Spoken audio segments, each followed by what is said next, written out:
You know that feeling when you're at the beach and you see a massive wave just rear up and crash, and you're just completely in awe of its power? Well, waves are absolutely everywhere. In the music you listen to, the light you see with, but what are they really?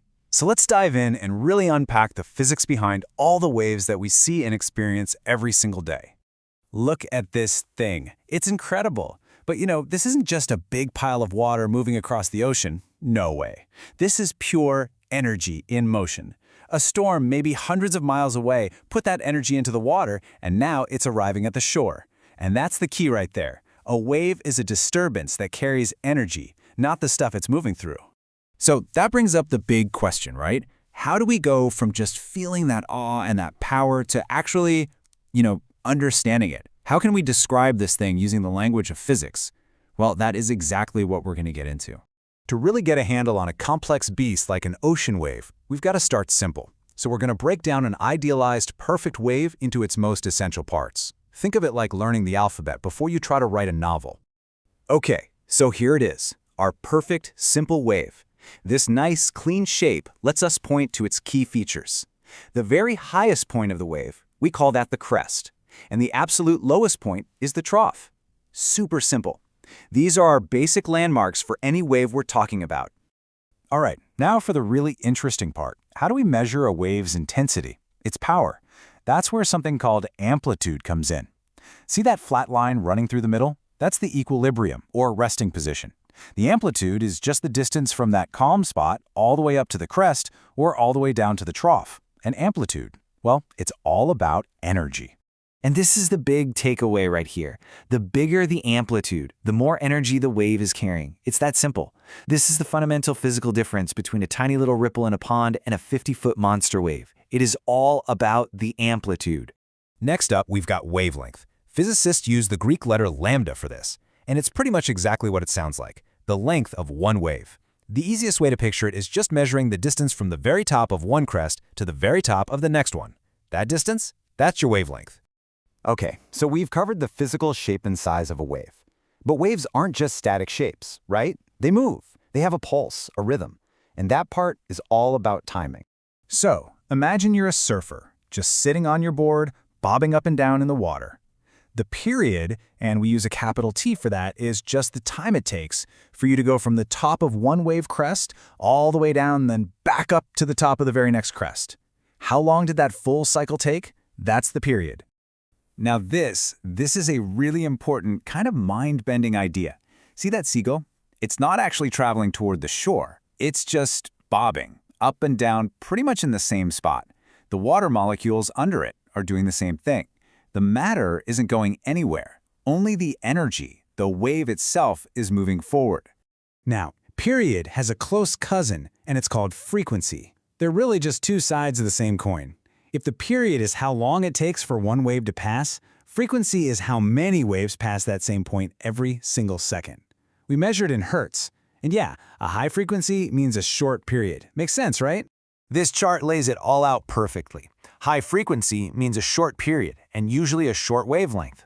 Lots of waves are passing by you every second. Think of a high-pitched, squeaky sound. Low frequency? That means a long period between waves and a long wavelength, like the slow, deep thump of a bass drum. All right, so we've got the basic properties down. But it turns out the word wave is a huge umbrella term. It covers a whole family of different things. So let's zoom out a little and look at the major categories. First up are mechanical waves. You can think of these as the needy ones. They need stuff to travel through. They need a medium, a solid, a liquid, or a gas. Sound needs air, an ocean wave needs water. Without that medium, the wave literally can't go anywhere. This table makes the difference crystal clear. You've got mechanical waves, like sound and water. But on the other hand, you have non-mechanical, or electromagnetic waves. And these guys are totally different. They don't need a medium at all. This is how light from the sun can travel through the absolute vacuum of space to reach us. Okay, but there's yet another way we can classify waves. And this is all about the direction of the wiggle itself. Just look at these two springs. They're both creating waves, but the motion is totally different. So here's the deal.